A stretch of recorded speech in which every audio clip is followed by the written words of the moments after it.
Të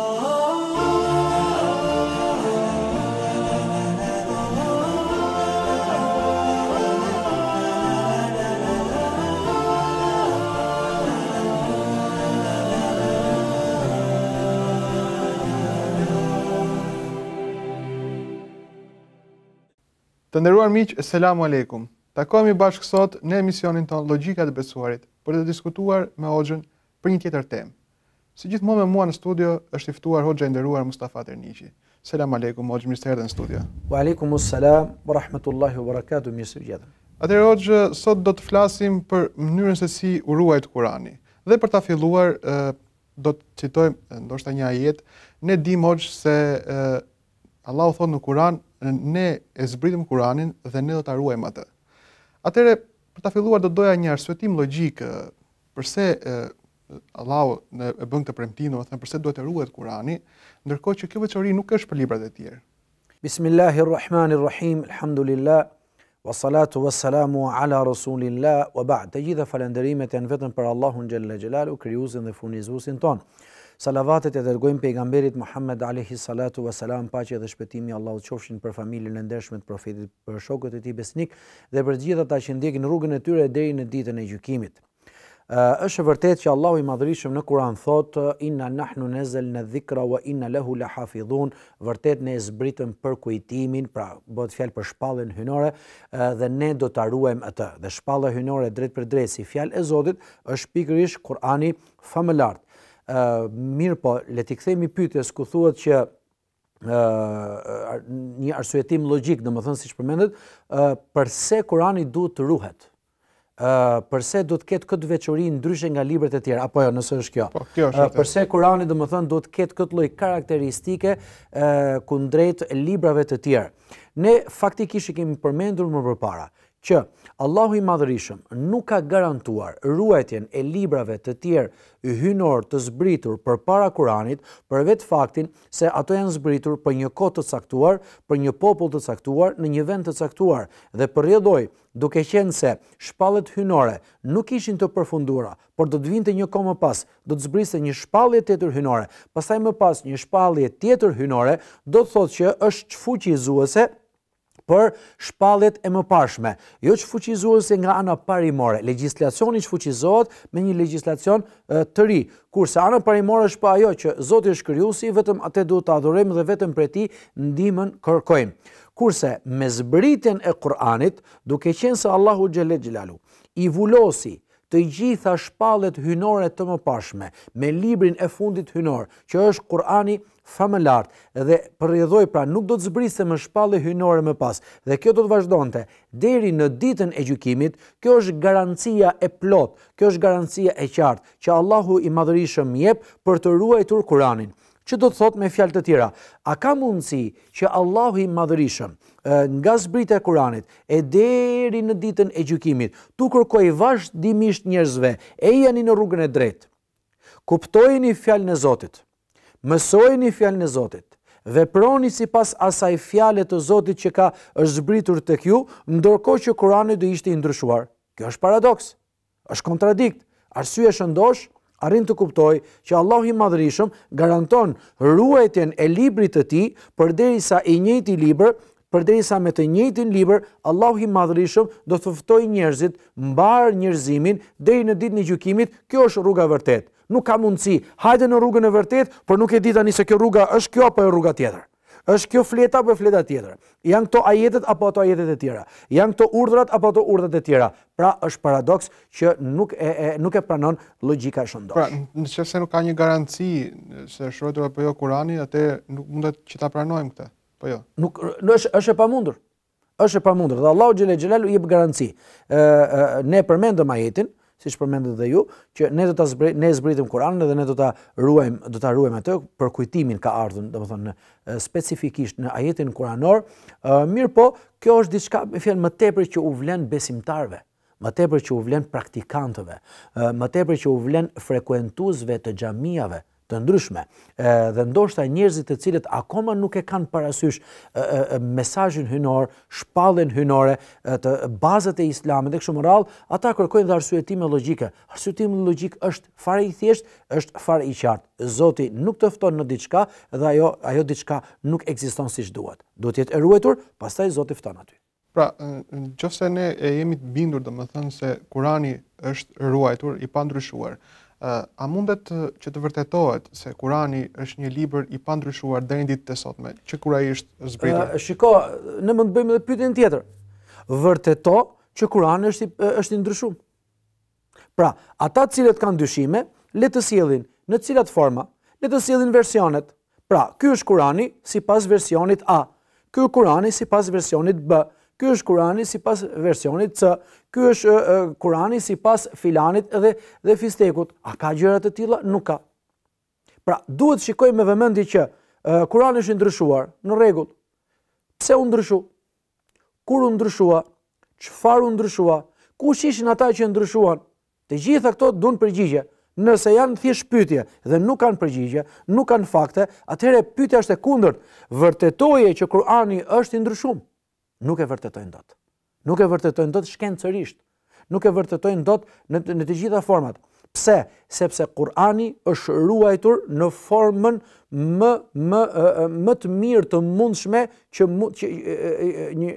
ajo lloj forme që i përket dimensionet njerëzor. Domethënë, kap maksimumin e ruajtjes së një lënde, e ruajtjes së një shkrimi, cilat janë kriteret që duhet plotësohet, domethënë maksimumin e të gjithë maksimumeve i ka plotësuar gjitha Kurani. Nuk ke dot një shkrim tjetër që është i ruajtur me ato kushte me të cilat është ruajtur Kurani. Por nëse ne e dimë, domethënë Kurani është zbritur në një natë që quhet nata e Kadrit dhe më pas është zbritur profeti sallallahu alaihi wasallam. Në natën e Kadrit, pra në një natë të vetme, Kurani me tërësinë e vet në qiellin e dynjas. Po, e kemi diskutuar edhe më parë, prandaj dhe era shkurt.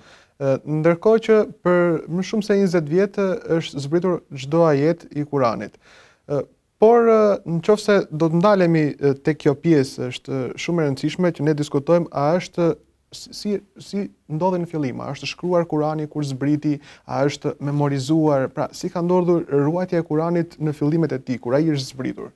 Atëre, në momentet e shpalljes, kur bëhet fjalë për periudhën kohore, intervalin kohor 23 vjeçar, që nga me zbritjen e ajeteve të para e deri me zbritjen e ajetit të fundit nga Kurani, nuk është zbritur gjithmonë ajet. Ka pas rast e një ajet i vetëm, ka pas raste një sure e gjitha, ka pas raste disa ajete nga një sure e veçantë e kështu me radhë sipas ngjarjeve të ndryshme, sipas rrethanave, sipas kërkesave, sipas diskutimeve që ishin të nevojshme mes profetit sallallahu alaihi wasallam dhe politeizëve të ndryshme, idhujtarëve të ndryshëm, të cilët kërkonin qartësi, kërkonin sqarime, kërkonin debate, kërkonin domethënë qartësimin e gjërave apo largimin e mëdysheve të tyre. Dhe ka zbritur Kurani sipas rrethanave, kohëve të ndryshme.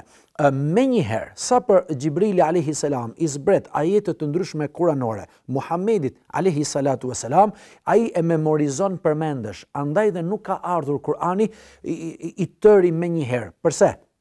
Ndoshta mund të harronte diçka, ndoshta mund të ishte, domethënë, i hutuar në diçka, i lodhur në kështu me radhë. Jo, ka zbritur ajete, gjëra të vogla dhe do të zjasë kjo 2-3 ditë pas zbritur një ajet tjetër, që do të thotë këtë fjali ai memorizonte menjëherë, por nuk ja linte çdo gjë memorizimit. Menjëherë si zbriste ja tregonte shokëve të tij dhe shokët e tij të cilët ishin ata që e memorizonin ashtu sikur e memorizoi pejgamberi alayhi salatu selam, por jo vetëm kaq. E shkruanin atë në forma të ndryshme, në rasa guri, në lëkura, në letër, jo gjithmonë në letër sepse s'ka pas letra.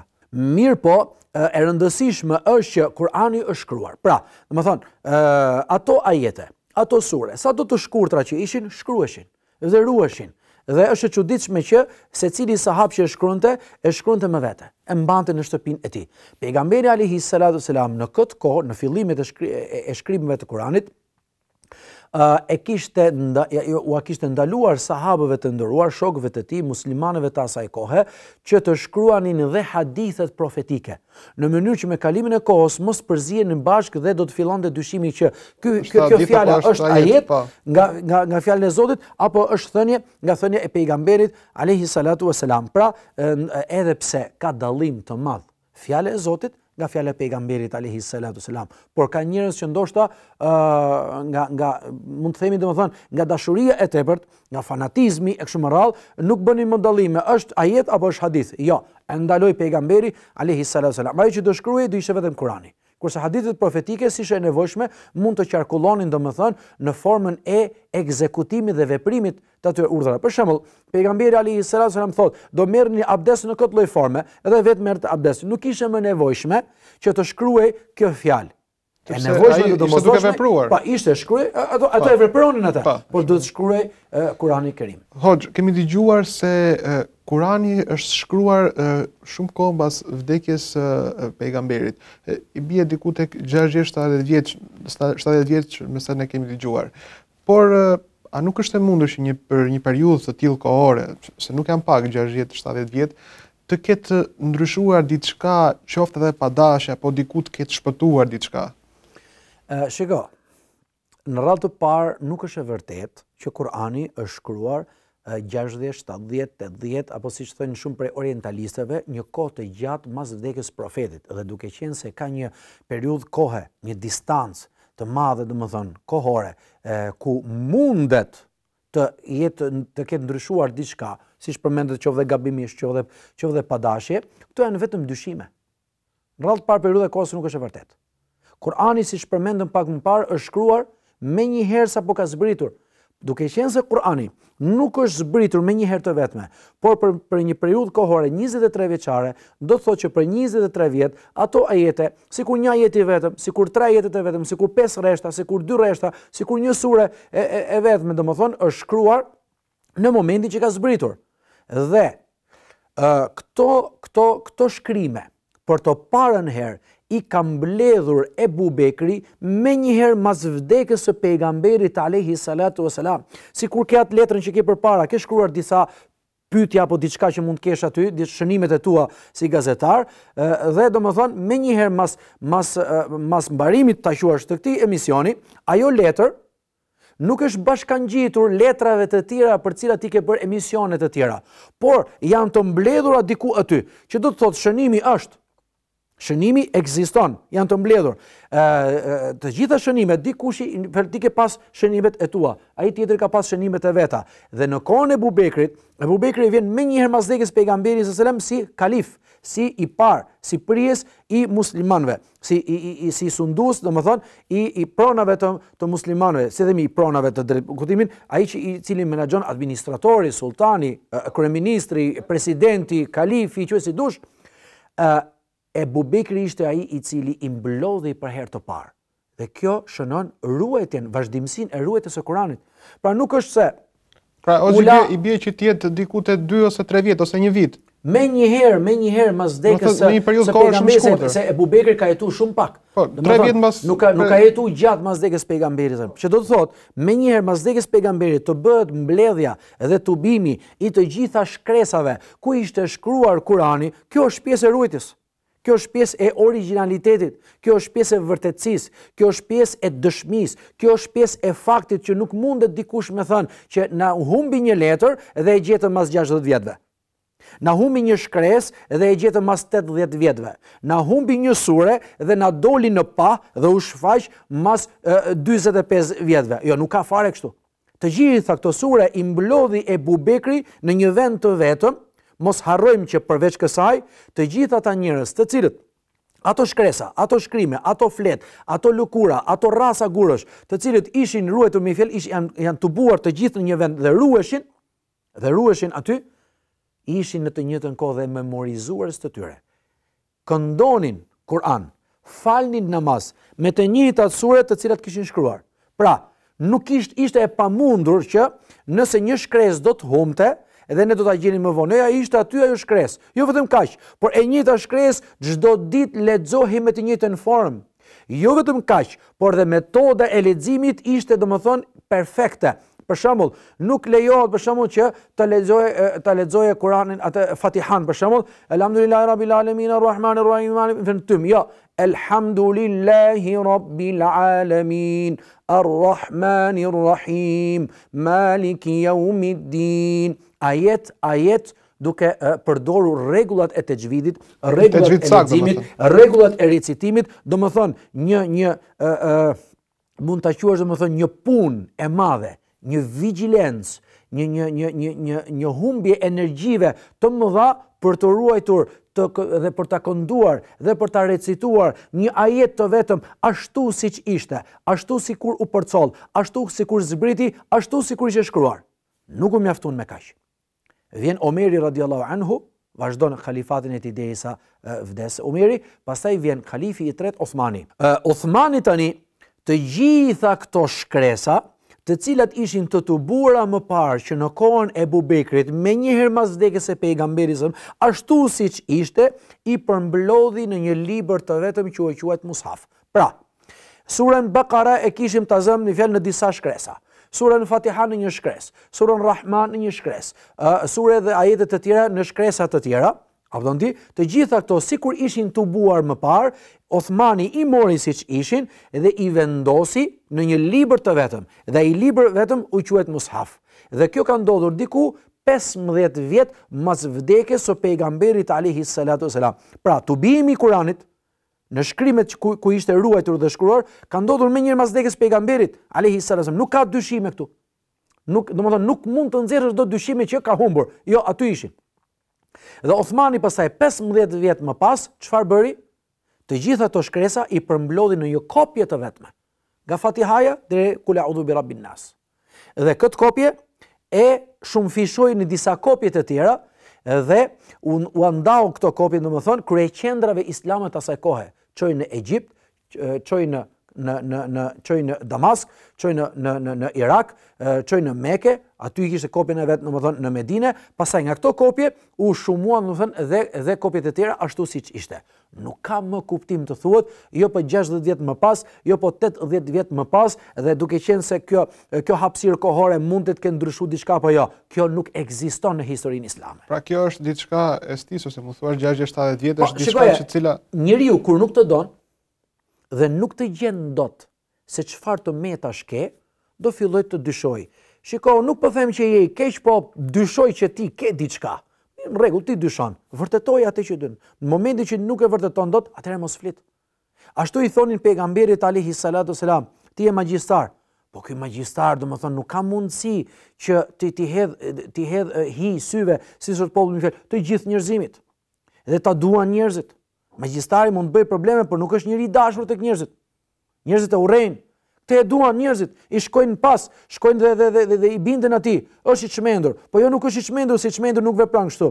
Jo po është orator me fjalë apo vjershtor, po jo sepse nëse kemi parë kurrë në jetën tonë që ai vjen me vjersha. Pastaj, Kurani nuk është vjersh. Kurani në shumë prej sureve rimon, por rima në gjuhën arabe ndahet në dy pjesë. Rim nëpërmjet vargjeve dhe rim nëpërmjet mbarimit të fjalive. Elhamdulillahi Rabbil Alamin, Arrahmanir Rahim, Maliki Yawmiddin, Iyyaka na'budu wa iyyaka nasta'in. Pra e njëjta rim, por nuk ka atë formatin e poezive. Nuk ka, më thonë, formatin e poezive. Nga erdhi Muhamedi me këtë. Ai nuk është quar më parë me këtë lloj gjuhe. Nuk është quar më parë me këtë lloj oratorie dhe në të njëjtën kohë nuk është poet. Që do të thotë, ata dyshonin sepse dyshonin, por nuk vërtetonin dot gjë. Prandaj dhe kalonin nga një akuzë në akuzën tjetër, nga akuza e dytë në akuzën e tretë dhe nuk gjenin dot stabilitet, nuk gjenin dot qarar, nuk gjenin dot domethënë një përfundim se ç'është vërtet ky njeri. Pa, vërtet. Atëherë do të shkputemi për një hapësirë të shkurtër dhe do të kthehemi për të vazhduar në pjesën e dytë rreth temës. Të nderuar miq, do të shkputemi këtu për një hapësirë të shkurtër dhe do të kthehemi për të vazhduar me temën tonë. Qëndroni me ne.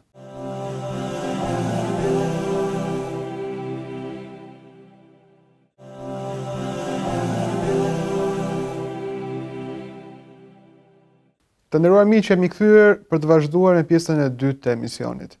Atëherë Hoxh, nëse do të kthehemi pak më parë në pjesën e parë të emisionit, ju treguat se Kurani është ruajtur me metodat më të mira, ashtu si nuk mund të themi për një shkrim tjetër të një niveli tjetër. Mirë po, do doja të na tregoni disa metoda se si është ruajtur Kurani i pandryshuar deri në ditët e sotme. Shiko, ne i përmendëm faktikisht më kryesoret.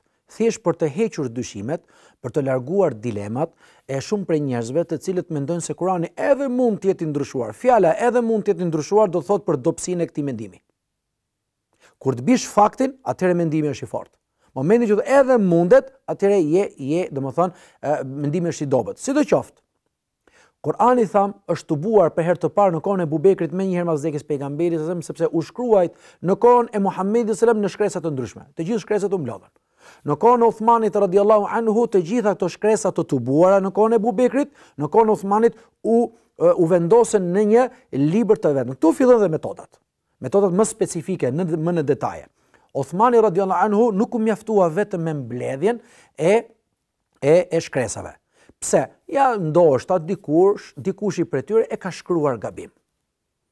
Dhe me tubimin që bëri Abubekri na del tash mi fet që është ndryshe nga ajo që ka mësuar përmendesh. Uthmani radhiyallahu anhu, Zoti qoftë i kënaqur prej tij, mblodhi të gjithë hafizët dhe memorizuesit më të famshëm, më të fuqishëm, më të fortë, më të njohur në kohën e sahabeve, në kohën e tij, që këto shkresa tani, kur të hidheshin në kopje të vetme në një libër të vetëm që quhet mushaf, do të ishin në mbikëqyrjen e këtyre memorizuesve, të cilët, domethënë, Kur'anin jo vetëm që e kishin memorizuar, ashtu sikur ishte shkruar, por e këndonin dhe recitonin në adhurime të ndryshme, sikur është namazi, apo në leximet e këtyre shkresave të një pas njëshme, her pas here, ditën dhe natën. Një fanatizëm i lartë, një fanatizëm i madh për ta ruajtur fjalën e Zotit. Pra, këto janë dy format origjinale të ruajtjes së një shkrimi origjinal pa ndryshime. Të vi shkresa me mbikëqyrjen e atij personi që e ka mësuar përmend shkresën, për më e bukura në këtë çështje është se nuk ishte një person që e kishte mësuar përmendësh atë shkresë. Ishin disa persona, që do të thotë, nëse do të kishe diçka që nuk shkonte në një gabim apo në një shkrim që nuk ishte i qartë, do të vinte hafizi par thotë që nuk shkon. Nëse ky hafizi do të gabonte në memorien e tij, ishin hafizët e tjerë. Më gjej një mënyrë të ruajtjes së një shkrimi të vjetër në formën më origjinale më të mirë se sa kjo. Nuk gjen dot. Çështja nuk marrën drejt këtu. Me shkrimin e Kuranit në formatin e një libri të vetëm që është quajtur mushaf, u përhap nëpër kryeqendrat e tjera në atë kohë. 15 vjet pas vdekjes pejgamberit alayhi salatu sallam. Nga ato kopje u shpërnda pasaj në të gjitha qytetet dhe fshatra derisa sot e kësaj dite Kurani shtëpiat botuese.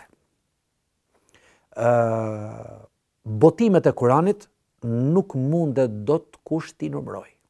Nuk bëhet fjalë për 1 milion kopje, nuk bëhet fjalë për 2 miliard kopje, nuk bëhet fjalë për 7 trilion kopje, nuk dihet numri. Nuk dihet numri. Që në kohën kur mi fjalë shkruhej me shkrim dore, pastaj që në kohën kur shtypej nëpërmjet mi fjalë shkronjave të vendosur në raset e gurit për shembull, si kanë qenë metodat e vjetra, dhe deri me daljen e makinerive të cilat mi fjalë nxjerrin faqe, qindra faqe, mijëra faqe për një moment, për një kohë shumë të shkurtër. Dhe miliarda dhe trilionë kopje gjatë gjithë historisë islame, po si nuk ndryshoi një kopje nga kopja tjetër? Si nuk ndryshoj një fjali nga fjalia tjetër? Pse kjo është një pyetje që mund ta bëjnë çdo kush në si momentin që do rrujt. Është të njëjta shkresa në kohën e Abubekrit, që Uthmani radhiyallahu anhu i vendosi në një libër të vetëm, dhe ky libër dha urdhër që të shumë fishohej në kopje të tjera. Këto kopje të tjera të shkonin në kryeqendrat islame të asaj kohe. Pastaj nga atje të shumë fishoheshin akoma më shumë me shkrimin dorë në atë kohë dhe me mbikëqyrjen hafizëve që ishin prezent. Hafizët e Kuranit në kohën e Profetit sallallahu alajhi wasallam ka qenë me qindra. Vetëm në një luftë të vetme, u vran 70 hafiz. Imagjinoni do të thënë se sa fanatik ishin sahabët për ta ruajtur Kuranin të pandryshuar, nuk gjen dot një përqindje sa do e vogël dyshimi që ti mund ta vërtetosh atë lloj dyshimi. Madje as dyshim nuk lejohet të kesh. Jo sepse kështu duam ne. Jo sepse kështu jemi ne muslimanët. Jo, sepse kështu e ka vendosur Zoti. Nuk mundet dot kush. Është shkenca e cila quhet kritika tekstuale. Në kritikën tekstuale, shumë prej shkencëtarëve, studiuesve, hulumtuesve, botror, perëndimor, qofshin dhe të krishterë, kanë rënë dakord që librat e mëparshëm janë të ndryshuar. Versioni i këtij, versioni sipas këtij, versioni kështu. Mirë, ato thonë ne nuk e dim se cila është e ndryshuar, cila është e ndryshuar, por që ka ndryshuar nuk bëhet fjalë. Kanë rënë dakord. Përse nuk kanë mundësi të njëjtat fakte të japin për Kur'anin? Mendja njerëzore, zgjuarësia njerëzore, mençuria njerëzore, hulumtimi njerëzor, studimi njerëzor, domethënë kritikat dhe mentaliteti njerëzor i tillë pse thellë mund të jetë ndryshu, po ti nuk e vërteton dot. Ndërkohë për të librat e tjerë ti e vërteton. Nëse do të ishim, shikoje, armiqtë e Islamit janë shumë. Ata që se kanë dashur gjithmonë gjatë historisë Islamit kanë qenë shumë, domethënë nuk mund të numërohen dot. Po si ka mundësi që nuk e vërteton dot që ky Kur'an është i ndryshuar? Se vërtetojnë dot, kjo është e gjitha. Nuk ka mundësi të vërtetohet. Këto janë dy format origjinale të ruetjes së një shkrimi, së një shkrese. Të një teksti shkruhet dhe përveç se shkruhet, memorizohet dhe do të përcillet me shkrimin dhe me memorizimin të dyja bashkë dhe jo një person, por shumë persona. Nuk ka mundësi kur. Nëse gabon personi, është ky i dyti. Nëse gabon ky i dyti, është ky i treti. Kur bin unanimisht dakord të gjithë këto bashk, që kjo është e vërtet dhe ashtu është e pandryshuar, ashtu sikur është shkresa vet dhe këto, domethënë, bashkohen bashk, nuk kam më dyshime në këtë çështje. Hoxh, po për 1400 vjet që mund të themi, sepse ju e përmendët një formë shumë interesante të ruajtjes së pandryshuar të Kuranit. Po për 1400 vjet, a është përdorur po njëta metodë deri në ditët e sotme për të ruajtur fjalën e Zotit pandryshuar? Shiko, ndoshta ne nuk kemi kohë. Mund të shpjegoja, edhe pse do ishte interesante shumë të shpjegoj në tabel me shkrim 5 kushtet që janë vendosur për ruajtjen e hadithit profetit. S'bëhet fjalë për Kur'anin. Kur'ani është akoma më lart. Me të njëjtat kushte, pasaj të njëjtit transmetues kanë përcjellur nga një qytet në një fshat të njëjtin Kur'an që ne e shikojmë sot. Kudo të shkosh në botë, një version është Kur'ani, nuk ka të. Nuk është puna se erdhi një mbret, një sultan, një sundimtar dhe tha, atë versionin atje ma zhdukni. Edhe këtë versionin e tij zhdukeni. Do të ruhet vetëm ky versioni që kam mundësi unë dhe me këtë pastaj unifikoj të gjithë muslimanët. Nëse Kurani do ishte ndryshuar në versione të ndryshme dhe ndoshta një prej sultanëve të fuqishëm arriti të ruaj vetëm një kopje sipas versionit që ai kishte dëshirë, ashtu sikur ndryshua më përpara do ndryshojë edhe më pas. Ne nuk gjejmë dot të parën, nuk gjejmë dot as të dytën. Është unik, i pandryshuar, asnjë pikë dhe asnjë prese që në kohën e Bubekrit e deri tani. Përcjellësit tashti, memorizuesit e Kuranit, nuk ishin vetëm memorizuesit. Shiko, kushti i parë është lidhshmëria e zinxhirit. Që do të thotë, unë këtë shkresë e kam dëgjuar nga profeti. Këtë shkresë e kam dëgjuar dhe prej teje. Dhe këtë shkresë e kam memorizuar ashtu sikur e dëgjova. Lidhshmëria, pra, nuk është se për shembull unë domethënë e transmetoj dhe e përcjell këtë shkresë nga gjyshi i cili ka vdekur para 30 vjetëve dhe unë se kam pa, por ai që më lidh mua me gjyshin është baba im ose xhaxhai. Axha. E rëndësishme është që derisa shkresa ekziston, kjo është e gjyshit. Ndërmjet meje dhe gjyshit që unë se kam pa kurrë me sy gjyshin tim. A mund të ketë ndryshime? Edhe mund të ketë. A mund të jetë shënuar diçka gabim? Edhe mundet, por jo. Kushti i parë është lidhshmëria e zinxhirit.